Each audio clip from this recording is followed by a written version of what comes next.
Ladies and gentlemen, I will be politically, or we will be politically naive to believe and to be convinced that Richard Ngatia has lost his position as the president of Kenya National Chamber of Commerce in the voting that was done today purely because of that voting. And I want to say that it is not just a mere coincidence that the person has won is also from William Ruto's backyard.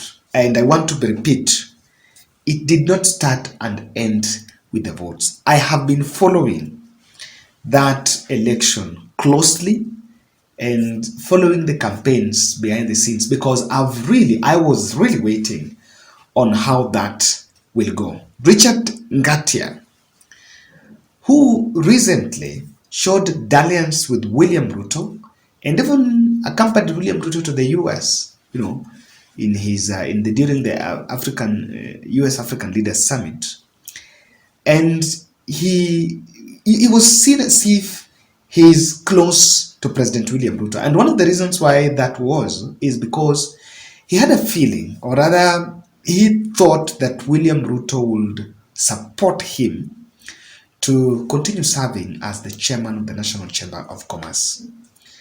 But as many made the projections, Ejects Ruto, who has been the vice president since 2019, remember they were elected with Ngatia unopposed in 2019, has won that position in an election that was conducted today in Bomas of Kenya.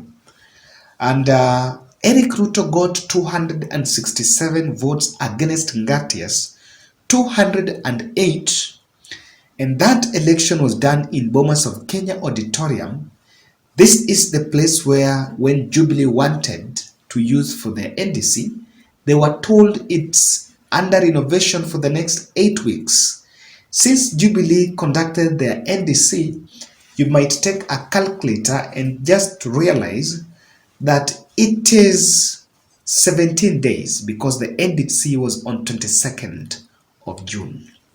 Since that NDC was done in 17 days, but the same place where they were told it's under renovation is what was used for that election.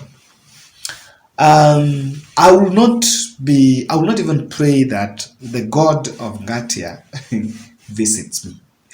You can't just lose everything. I saw the tweets, people trolling him for that. He's believed to have severed ties with former President Uhuru Kenyatta.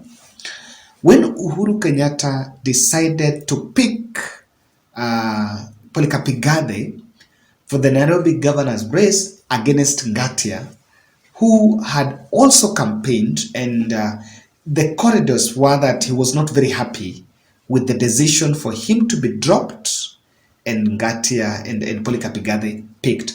But I do understand that even in the power sharing, if Raila was to become president, I think he would not be left. And of course, he was still serving as the chairperson, as the president of Kenya National Chamber of Commerce. Truth be told, I followed his campaigns. He got endorsement from Moses Masika Wetangula.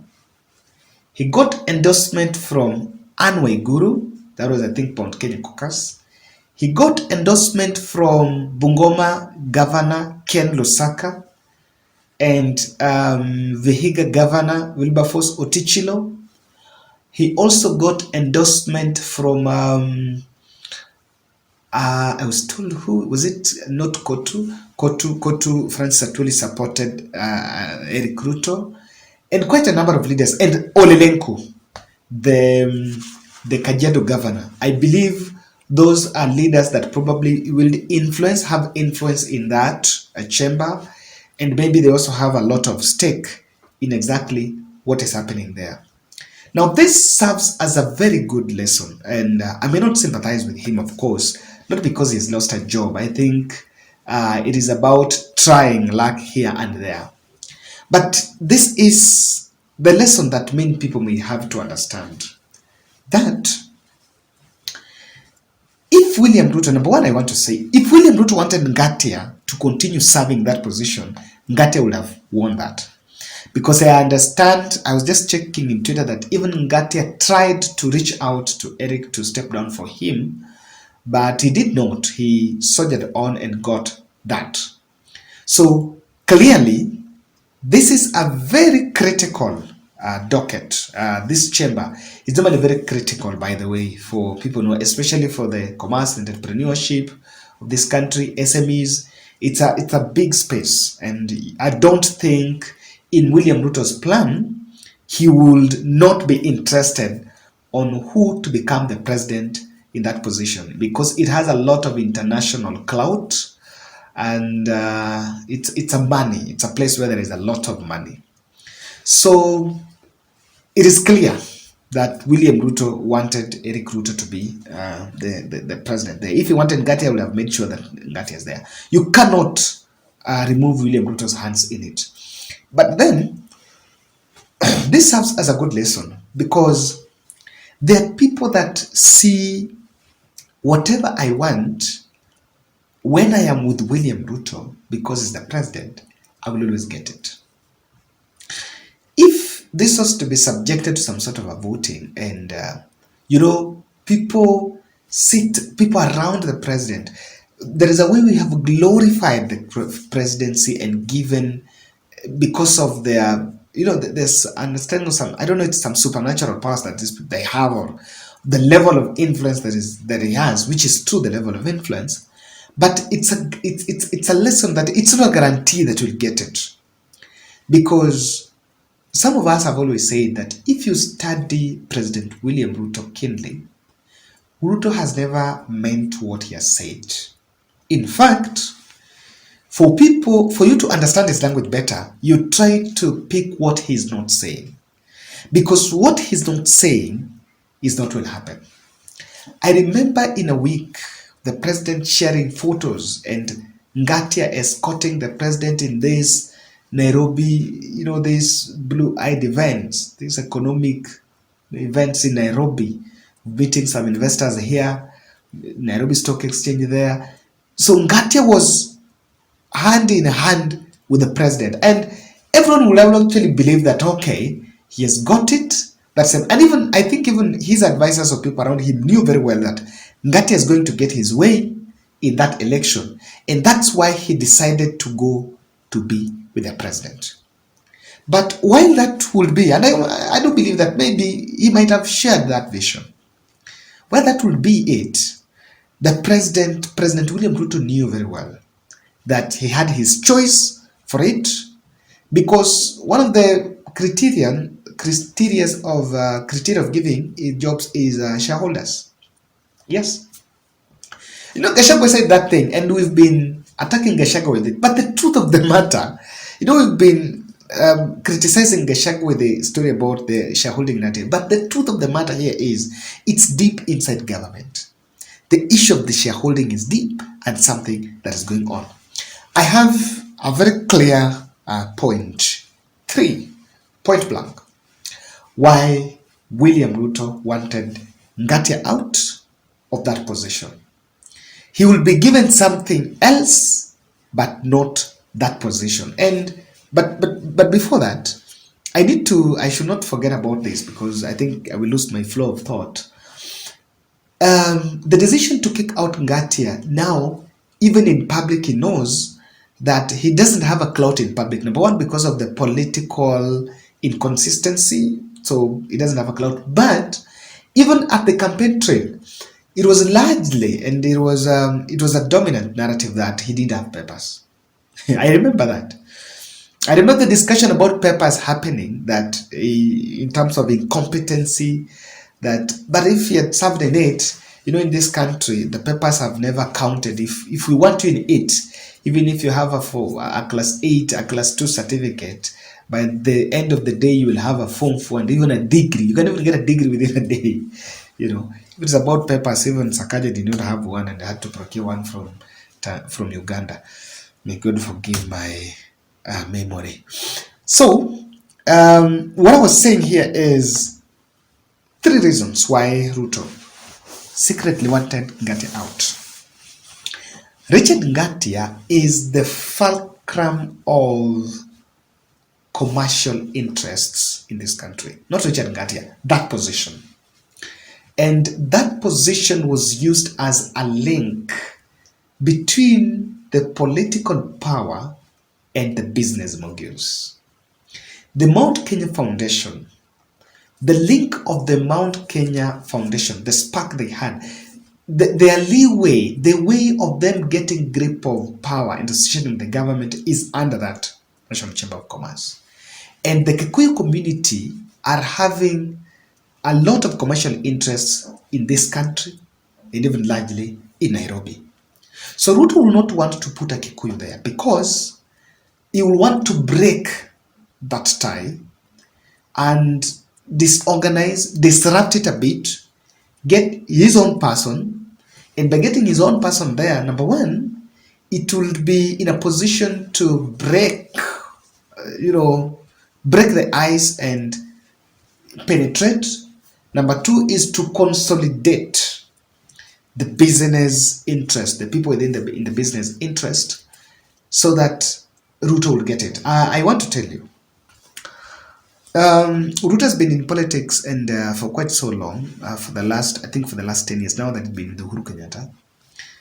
I can tell you that one of his greatest desires would be how to bring that Mount Kenya Billionaires Foundation on table. He has brought Atuoli, who was on the trade union. He's bought some 4 bloggers on the Azimio side, and they're really being paid handsomely. He has gotten a couple of some other Azimio leaders who are in the Azimio side. He's got some members of parliament. Now, in the spirit of transfer, he would also want to get hold of Mount Kenya Billionaires, that foundation. And forget about the campaign rhetoric on how he really attacked and profiled those people. I can tell you that he would want that group. The reason why he would want that group is because that group would be in a position to consolidate around. They would actually criticize him and mount a presidential contest against him. You cannot underestimate the influence of money, resource, mobilization. And to cut the roots of the Azimio side and even the influence of Uhuru Kenyatta, William Ruto is clearly looking at a way of capturing the Mount Kenya billionaires. And that is why Richard Ngatia will not be in that position, because he's still one of them. He's part of it. He would want a new face there, someone that will speak directly to him. And you may wonder, some people have been wondering, why is it that William is going after his tribesmen in very strategic positions? There is just one reason. Other reasons have been said, but there is just one reason, is to benefit and to take over those specific sectors. Don't get worried about why ask yourself, why is it KPA? There's no reason. He wants KPA. KPA is very fertile. Why the petroleum? Because he wants to take over the petroleum. Why the deputy governor in the central bank? Because Kamau Thuge is going to retire, and after Kamau Thuge retires, that deputy is going to take over because he wants to take control. There is no other reason. I've been seeing people saying, "Oh, power sharing. These people campaign. These people supporting him." It's not that. For example, look at former Bomet governor Isaac Ruto. Do you want to tell me because Isaac Ruto supported his bid? No, never supported him. The reason why William Ruto places his tribesmen in those strategic positions is because of one word: takeover. And number two, spying, hands-on. Because there is insecurity of tenure. He doesn't know what is William Ruto, what is Uhuru Kenyatta and Raila planning in the background. So when you put your person It's you increase the trust, and then you become hands-on, spying on everything happening. Now, that's number one, why Ngatia, Ruto did not want Ngatia in that. Number two, as Uhuru loyalist, as a man who had worked with Uhuru Kenyatta, I don't think they differed so much. And those around William Ruto could have also seen him as a spy. What stops? What will stop him, by the way? What will stop him? So, as much as, because he has had a very long relationship with President Uhuru Kenyatta, and is also was seen as Uhuru Kenyatta sympathizer. Ladly can even have a double bet, a bet on both sides, both on William Ruto, on Uhuru Kenyatta. And because of his loyalty with Uhuru Kenyatta, I think William Ruto wants to uproot people that were a bit close to Uhuru Kenyatta around in government, especially in those strategic positions, because again, it's a bit of that leakage. Number two, they will still play interest of Uhuru Kenyatta. Lastly, Ngatia's trouble started and is starting and ending with the Nairobi governorship equation. The Nairobi governorship equation is at play. The Nairobi question is at play. How? He lied last time, and I can tell you that he would have performed better than Igade. He was more vibrant, he was more aggressive. In fact, I remember just 1 week after announcing his bid, all posters were all over, and again he was so not so much economical in terms of the finances. I looked at Igade's campaign was more of a software. It was done as if it is being done somewhere from London. He was not hands on it. It was just thrown on the street here, trying to do some one or two things. He was not hands on it, but Ngatia was more aggressive. And in fact, if that ticket would have gone to Ngatia, he would have really given, he would not have divested Sakaja, but he would have given Sakaja right for his money. In Nairobi, you've seen Azimio side seems to have endorsed Wetangula's brother. What is his name? Wanyonyi. And Wanyonyi is coming up. Sakaja is here. William Ruto has a soft spot for Sakaja, but you never know. When Ngatia is in the question, we go. Let me talk of who is this? Brigadier might have a soft spot for Ngatia. So this is also something that is playing out, and I want to believe that clearly William Ruto wanted Ngatia out. It's nothing to do with something else. It's just as simple as that. Thank you very much. That is the end of our podcast. Let's meet in the next. And our next podcast is about part 2 of housing levy. And I said part 2. Part 1 I did as an explainer. Part 2, we are getting experts and what Kenyans are saying. So make sure you subscribe. Now that is a special one for the people, for the supporters of the bond.